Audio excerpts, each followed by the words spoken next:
Now, straight talk. The Film Cynics on C-FAX 1070.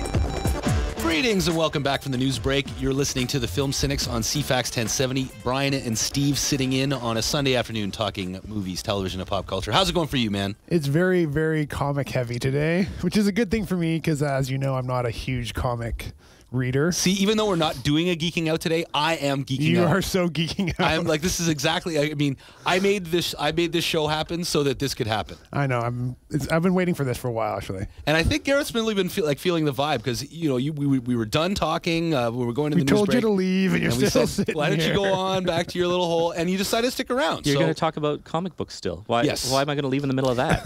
Exactly. Now, so why don't you tell us a little bit about Legends before we dive into this top 5? Legends Comics. Lloyd and I, if there's two of us, we're there every day, and we sell comic books and nothing else. We like comics. Yes. Been there 18 years. And on Johnson Street, 633 Johnson Street, if you want comic books, there's a whole row of them in one block. There's 4 comic stores in a row. And one really cool record shop. In the comic district, yes. Yeah. And Marianne will get in the comic store with you.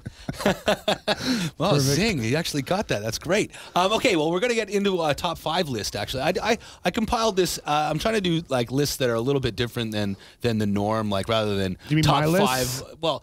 Well, yeah, like something just like better than like top 5 foods Brian ate on a Friday. Yes, exactly. Although I do care about that too. So I came up with arguments for why there should be an Oscar for comic book writers, in that there has been a glut of comic book movies made lately, and so there's some really great material. In fact, comic books, I sort of argue, they're more than a book as far as like something to adapt from, because they're already storyboarded. So you actually already have a visual picture in your mind of what things are going to look like.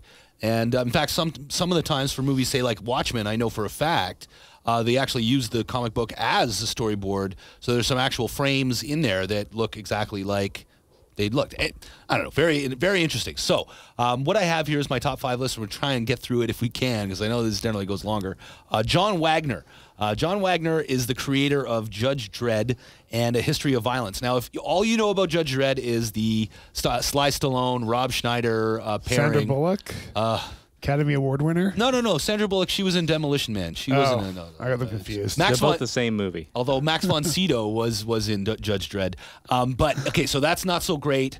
Even though the comic book, Judge Dredd, has been around for, well, I guess as long as I've been alive, as far as I know. 50 years? That's It's been around, must be the early 70s. Yeah, that's what I figure. Like, but I mean, Judge Dredd wasn't a comic book itself, right? It was just a character in 2080, but it was spun off into, it was a weekly English comic book. So yeah, really popular, really been coming out for 30 years. I mean, I liked Anthrax because they did a song about Judge Dredd. Yeah. So he also did Judge Dredd, but he did A History of Violence, which should be a little bit more meaningful for Canadians, in that it's a Canadian film by David Cronenberg that was shot in Alberta, even though it's supposed to take place outside of Pittsburgh, as far as I remember. That's what I remember, yeah. And, I had no idea that was a comic book. Yeah, it was a graphic novel. Really? Gareth, you're here. Do you know? Are you aware of the graphic novel? Oh yeah, I just found it on the shelf one day. I'd never heard of it. It was in my store. It was one of those books that we ordered just for the heck of it, and it was great. I read it in one afternoon. I thought, wow, that would make a great movie. And it was 6 months later it showed up. Wow, I got to stick around you more often when you're thinking something's got to be a movie or not. Yeah, I mean, this had Viggo Mortensen and Hurt. Which Hurt was William Hurt. Who got an Oscar nomination for his supporting role, even though he's in the movie for like 5 minutes. If that. But I mean, it was a great supporting role in there. And so, yeah, it's a guy who might have been a murderous, violent gangster in his old life, and now he's got this life in the suburbs where he runs a greasy spoon, but things kind of fall apart as they tend to, and suddenly he's brought back into the world. Well, what I like about that is that not knowing History of Violence was adapted from a graphic novel means that not every movie that gets made from a graphic novel has to look like it.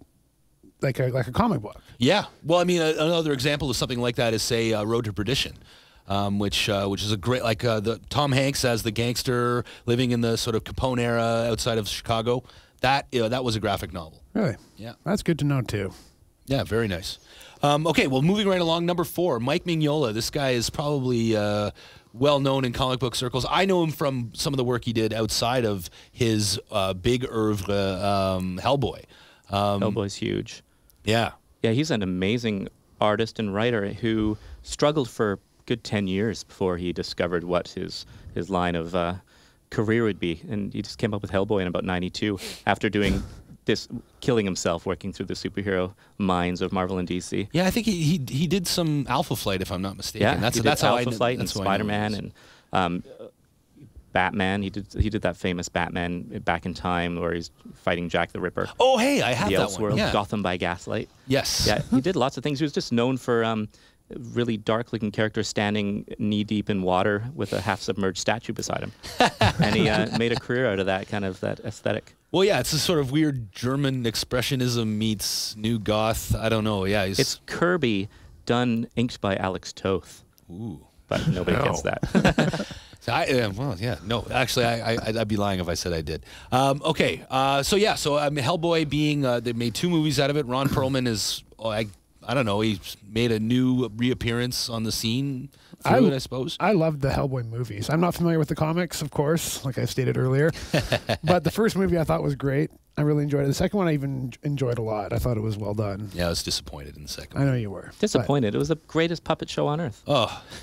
It was like Jabba's palace for 2 hours. Well, see, but that wasn't even my issue with it. My issue was that the characters themselves changed. Like Jeffrey Tambor's character of the sort of BPRD boss suddenly turned into this sycophantic, bootlicker, whereas in the first one he was really pushing people around. You know what the deal is? Is that between these 2 movies, there's 9 graphic novels. So they're part of them not assuming you're going to go out and read them, but hoping you will. So if you want to find out what's going on, there's a lot of stories. So that's not a failure. You're saying that's not a failure. That's a success. Yeah, people sometimes want a movie to be the whole product, and you go in blind and you come out completely with all the knowledge you needed. But his life is comics, so he does these movies. Mm-hmm. It'd be good if he held his hand and went back and read the source material. Well, I mean, I've read a couple issues of Hellboy. I mean, it was very interesting, and like I felt the first one was very accurate as far as the dialogue and this sort of satire that's going on in there. Mm-hmm. Second one, I didn't really feel it as much. It seemed a little bit more comical, a little more sitcom-y, actually, if you ask me. Yeah. Now, okay, number 3, very exciting. Frank Miller. Movies adapted by his, because I'm not going to be able to encapsulate his written work, but 300, Batman Begins, I guess, is sort of an adaptation of work that he's done. Sin City and The Spirit. I'm not sure if I'm missing anything else. Well, he wrote RoboCop 2, I think, back in 89 or 90, and so he was the biggest name in comics in the 80s. Until kind of Alan Moore put out Watchmen and knocked him down a bit, but Frank Miller was the guy, and so Hollywood showed up at his door and says, "We write us a movie," and he did RoboCop 2. Hated it. Everything went wrong. He just gave up Hollywood. But what was the deal? Why would he sequel a movie when he could just write an original? Yeah. Like what? He's a cartoonist, making $100 a page, and then suddenly Hollywood shows up and gives him $2 million or whatnot. I imagine. Fair enough. At that time, cartoonists were certainly not approached by Hollywood too often. So he did it, and such a sour taste in his mouth that he refused to do it again until Sin City came along. Sin City was a great film. Robert Rodriguez. Yeah, and Frank Miller, I guess, sort of co-directed it. Yeah, well, the problem with the rules, you can't have 2 directors on a film. Well, and you have to be a member of the DGA. You have to be a member of the Directors Guild. Which Robert Rodriguez isn't. Neither is Kevin Smith or Quentin Tarantino, for that matter. So they kind of skirted around that issue and said they co-directed it when maybe he directed the whole thing or didn't direct any of it. No one really knows. But that's kind of what got him into directing, and then he unfortunately did The Spirit. Yeah, so that's where we see that he probably didn't direct very much of Sin City. Well, Sin City was obviously panel for panel, line for line from the comic. So I guess Rodriguez needed to say, like, I'm directing this, but I'm using exactly what you've written. Right. So it was nice to put his name beside it. Yeah, The Spirit should never have happened. There was really no excuse for it. Okay, well, with that thought, we're going to take a commercial break. When we come back, we'll go over number 2 and number 1 on this list. Stay with us.